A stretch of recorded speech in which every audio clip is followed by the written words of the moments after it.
Yes, it was never the intention to deny the former president to give his opening statement. But upon motion of my colleagues, we are going to give the president the first priority now to give us his opening statement. Mr. President, you are recognized.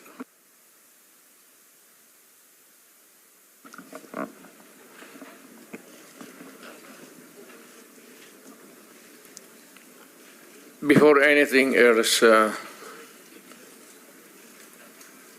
Senator, I'd like to thank the committee for inviting me para once and for all malaman natin ang totoo. So, I would like to request sa inyo na huwag ninyo akong ituring president or kaibigan. Treat me as a witness and tignan natin kung lalabas yung totoo. So, with your permission, at maraming salamat po sa inyong lahat for inviting me. I'd like to start. My mandate as President of the Republic was to protect the country and the Filipino people. Do not question my policies because I offer no apologies, no excuses. I did what I had to do. And whether you believe it or not, I did it for my country. The war on illegal drugs is not about killing people. It is about protecting the innocent and the defenseless. The war on drugs is about the eradication of illegal substances such as shabu, cocaine, heroin, marijuana, party drugs, and the like, as a menace which ruins people, families, communities, and relationships, and tears apart the social fabric which binds society together in peace, harmony, and brotherhood. It is not unlike slogans which serve as calls for a better future, such as the war on waste, war on corruption, and war against climate change. I have always viewed people addicted to illegal drugs as victims and patients requiring medical help and not as criminals. That is why when the war on drugs slogan came into being, coined first as a message to the people of Davao City to stay away from illegal drugs, but at the same time, I had a drug rehabilitation facility constructed in Davao City, a city government expense, manned by Davao City government doctors, psychiatrists, nurses, and health workers, among others, to look after the complete rehabilitation of those addicted to illegal drugs. I believe then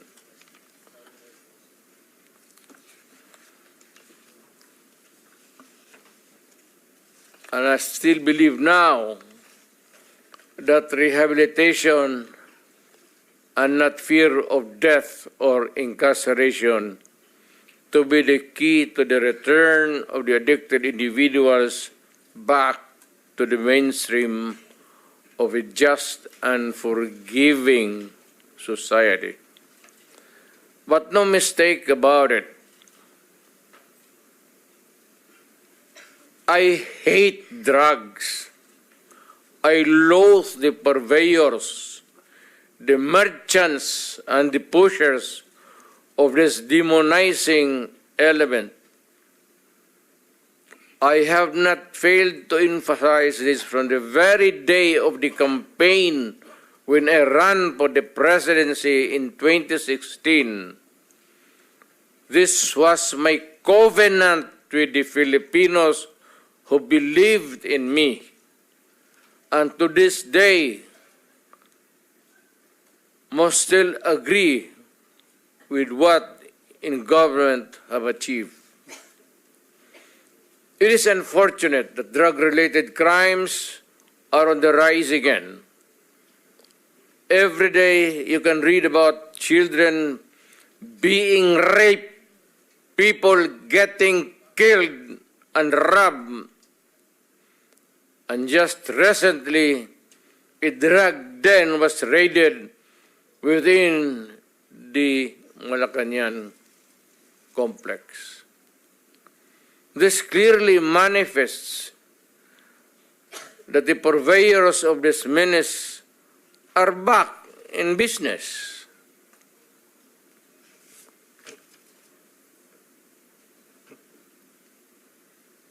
Ano? Gawain natin. The Filipinos are anxious and distressed. Self-preservation is still the first law of nature. It is instinct. It is recognized in our laws as self-defense. That is why I have always told the police authorities and operatives to be mindful of this basic law of nature.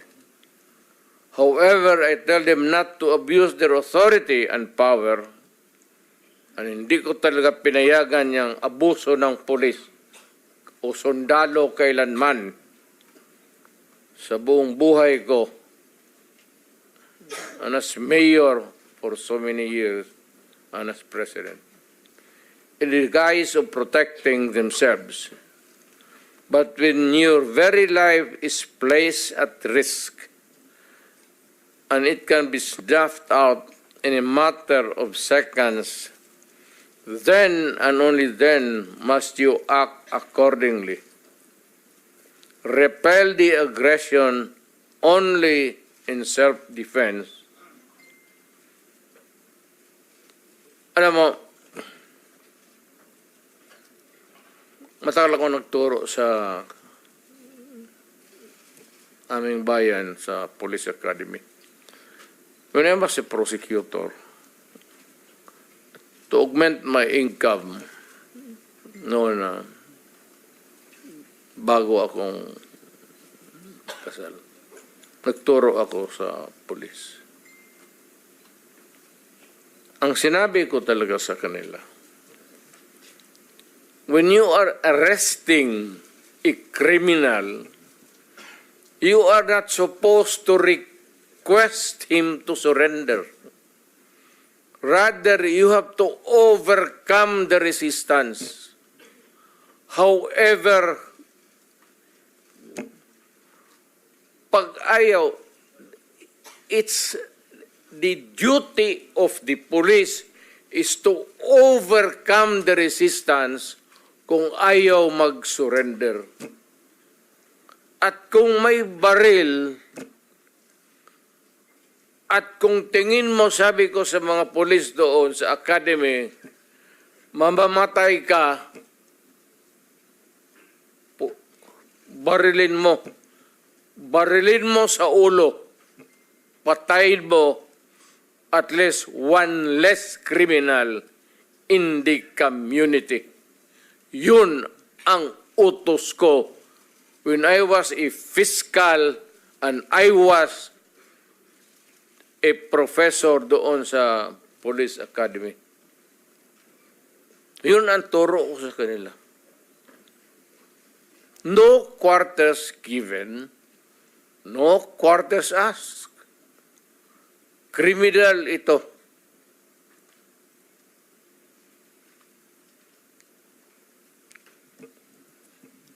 Repel the aggression only in self-defense. Do not make orphans of your children and widows of your wives. I don't want that in my conscience as mayor and president. Hindi ko mabigat yan sa konsensya ko. I have warned. But before that, my job as president was never easy. And it was not meant to be. I have tried to do the best I can to address the problem of illegal drugs firmly and without compromise. For all of its successes and shortcomings, I alone take full legal responsibility sa lahat na nagawa ng mga pulis pursuant to my order. Ako ang managot. At ako ang makulong. Huwag yung pulis na sumunod sa order ko. Kawawa naman. Nagtatrabaho lang. Yun ang gusto kong sabihin sa Pilipino at mabutit niyaya ninyo ako dito. Once and for all, yan ang gusto kong sabihin sa tao.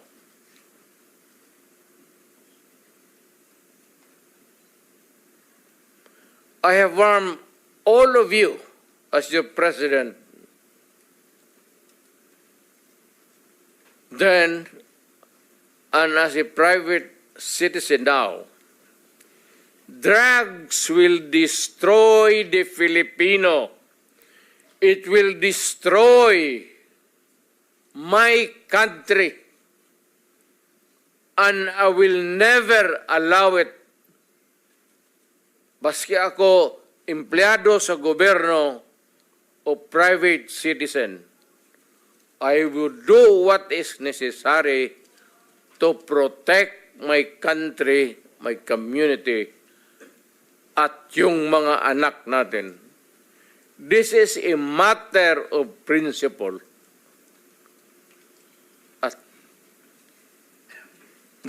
Papagkamatayan ko yan. Maraming salamat. I'm ready to answer your question. Thank you, Mr. President. But now I think it's better to hear victim families, and then we'll open the floor for questioning and discussion. So, among the victim families present today is Randy De Los Santos. Randy, yes. Please give us your testimony. Senator Pimentel. Senator Pimentel. Yes. I just want to make a manifestation, if you will allow me. Go ahead. Sorry, Mrs. De Los Santos. Yes, go ahead. Senator Villar.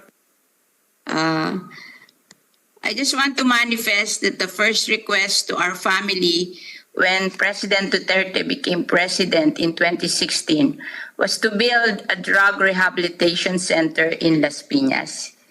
He came to inaugurate the drug rehab center. My only disappointment is that the complaint of the people that it is hard to enter, to be admitted in the drug rehab center. That's all, Mr. President. Thank you, Senator Villar. Mr. De Los Santos, okay. Try to keep it concise and direct to the point po, Mrs. De Los Santos. Go ahead. Magandang umaga po, Ginoong Tagapangulo, sa lahat po ng miyembro ng Blue Ribbon Committee at sa mga resource person na naririto po ngayong umaga. Ako po si Randy De Los Santos, ang tiyuhin po ng napaslang na 17 taong gulang noong August 16, 2017. Nagkaroon po ng isang police operation, Ginoong Tagapangulo, sa aming lugar. At sabi ho ng mga pulis sa kanilang report ay bumunot ng barel, lumaban si Kian de los Santos. Sa pagdinig ng mga kaso, hindi ho yun totoo. Napatunayan po namin sa korte na si Kian ay hindi nanlaban at pinatay, intensyonang pinatay ng mga pulis. Mga ilang araw, Ginoong Tagapangulo, habang nakaburo lang aking pamangkin, naglabas po ng kasinungalingang statement ang pamunuan po ng PNP. At noon po ay pinamumunuan ng ating kagalang-galang na senador, Bato de la Rosa. Ang sabi po dun sa statement ay yung tatay daw po at yung uncle ay kilala sa aming lugar na siga, kinatatakutan at nagbebenta ng droga at ginagamit po si Kian de los Santos bilang tagapagbenta nito. Ginoong Tagapangulo, totoo po, kilala ho kami sa aming lugar, pero hindi po konektado sa illegal na droga. Kilala ho kami bilang mga saksi ni Jehovah na nagbabahay-bahay, kumakatok sa mga pintuan at nagbabahagi ng salita ng Diyos. Marahil ang kagalang-galang na Senador Robin Hood Padilla ay makakapagbigay po ng kanyang pananaw sa kung ano hubang uri ng pagkatao kaming mga saksi ni Jehovah. Brother, magkasama tayo noon. Kasama ko po ang inyong ina. Ginoong Tagapangulo, marahil po ang malisyoso at maling pagbibintang na ito ay nakaapekto po sa amin. Inalis po ako sa trabaho, Ginoong Tagapangulo, dahil sa maling akusasyong ito. May mga magulang ho ako, may anak ako. Dahil sa statement na yon, na di umano, marahil, pinanggalingan, ay sa Intel daw po. Ang laki-laki ho ng budget ng Intel eh. Bakit ho ganun? Tinanggal ho ako sa trabaho. Dahil po dyan, binalot ng takot ang aming pamilya. Namamarkahan sa publiko at sa national TV na kami po ay identified bilang taga-benta ng droga. Noong panahon yun, nakakatakot na ho eh. Baka kami na ho isunod. At dahil ho dyan, ang aking kapatid ay kinuha po ng Public Attorney's Office para dalhin sa WPP. Teka lang po, naiwan po ako sa labas. Ako ho ay tiyuhin eh. Bakit hindi ho ako sinama? Sa mga panahon yun, Ginoong Tagapangulo, takot po ako. Dahil markado na ho ako eh. Pero naririto po ako ngayon bilang kinatawan po ng program Paghilom bilang field coordinator. Sa aming pong programa, Ginoong Tagapangulo, meron po kaming 312 pamilya na inabot na kapwa namin mga biktima. Lahat po sila, Ginoong Tagapangulo, ay pinatay. Pinasok ang mga bahay. Police operation. Sa akin pong pagtingin, wala po ni isa man ang imbestigahan.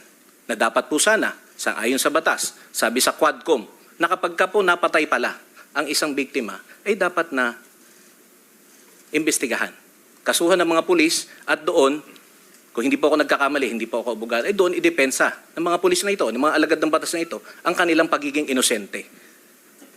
Pero nakalulungkot po, Ginoong Tagapangulo, na sa record po namin, may mga affidavit po na pinapipirma ang mga kapulisan at sinasabi doon na hindi na raw po sila handa na sampahan ng kaso o hindi na po sila interesado pa na magdemanda sa nangyari sa kanilang mga pamilya. Nagkaroon din po ng mga kasinungalan, Ginoong Tagapangulo, sa mga pampublikong dokumento, kagaya po ng mga death certificate na nangalagay ay natural cause po ang dahilan ng pagkamatay. Pero meron po kaming Project Arise na kung saan yung 5 taon na pag-i-expire po ng mga kapwa namin biktima na wala pong kakayanan para ipagpatuloy sila sa kanilang pinaglibingan, ito po yung ine-exhume namin. Dinadala ho namin kay Dr. Fortun. Kahit po buto na, nagsasalita pa ng katotohanan. At isa na ho rito, Ginoong Tagapangulo, Your Honors, ay yung matapos po yung 5 taon na renta po ni Kian de los Santos, in-exhume ho namin yun eh. Tapos po, dinala kay Dr. Fortun. Akala ho namin, Okay na eh. Naimbestigahan na ho eh. Pero may bala pa po. At ito po on record. Maaari po nating tanungin si Dr. Fortun sa kanyang mga natuklasan. Ginoong Tagapangulo, ako po bilang kinatawan ng aming pamilya, ng aking kapatid, nag-usap po kami bago po ako magtungo sa kagalang-galang na komiting ito. Ano bang aking sasabihin doon, Tol? Ano bang gusto mong iparating sa ating kagalang-galang ng mga senador at sa ating tagapangulo? Dismayado po ang kapatid ko, Ginoong Tagapangulo, sa nangyari. Hindi pa ho namin nakukuha ng buo ang hustisya. Kung maaalala po ninyo, 3 po yung aming isinampang kaso laban sa mga kapulisan. Murder, planting of evidence ng baril, at planting of evidence ng droga. Ginoong Tagapangulo, napatunayan na ho namin ito sa korte. E tila maila pa rin po yata sa amin ng hustisya. Nanalo ho kami sa RTC. May gawad po na danyos, hindi pa ho namin nakakuha ito. Ginoong Tagapangulo. Ang kapatid ko ho ngayon na stroke. Kalahati ho ng katawan niya ay lantang gulay. Sa mga bagay pong ito, Ginoong Tagapangulo, at bilang kinatawan po, bilang field coordinator ng program Paghilom, nais ko pong ipabatid sa inyo na lahat po ng 312 na mga pamilya na sa aming pangangalaga, hindi ho sila nanlaban, Ginoong Tagapangulo. Ako po mismo ay personal na pumisita sa kanilang mga burol noong mga panahon na nakaburol ito. At nakakwentuhan po